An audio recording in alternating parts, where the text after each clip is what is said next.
L'artisanat Miguna, c'est un moyen pour les gens de venir pratiquer des activités traditionnelles en artisanat dans un contexte qui est positif, qui est neutre, puis où qui ont accès à finalement une panoplie de matériaux différents pour venir créer qu'est-ce qu'ils veulent créer.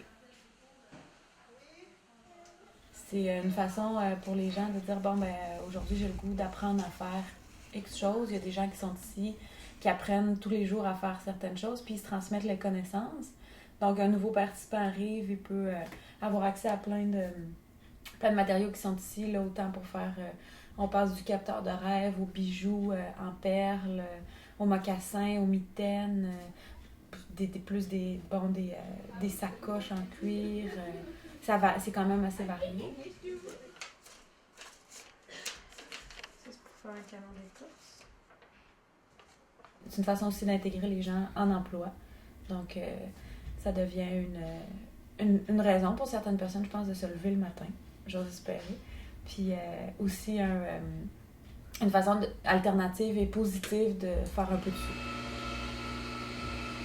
Au fil du temps, on a commencé avec des capteurs de rêve. Après ça, des capteurs de rêve en 3 dimensions. Après ça, on a acheté des petits métiers à perler pour faire des bijoux, plus des bracelets un peu avec du cuir, tout ça, avec des motifs. Après ça, on commence à faire des petites boucles d'oreilles en perlage. Après ça, des articles en cuir. Fait qu'au fil du temps, les gens se sont eux-mêmes formés entre eux. Puis l'équipe du projet Artisanat a augmenté là, tout le temps.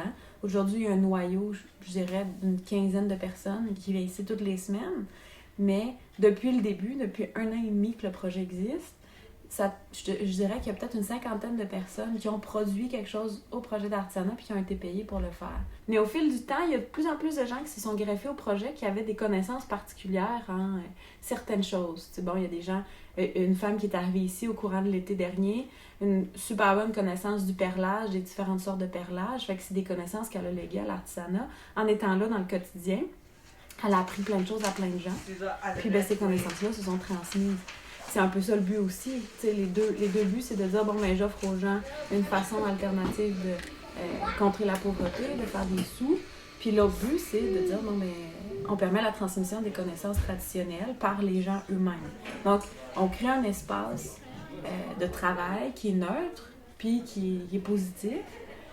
Puis les gens, ils peuvent se rencontrer dans ce contexte-là pour se montrer des choses.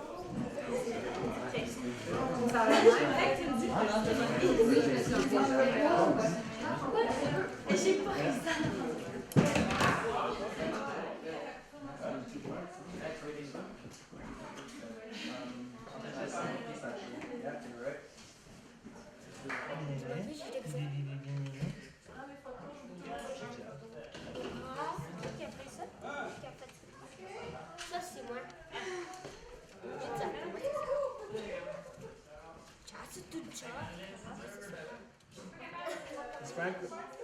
Where's Frank? Okay.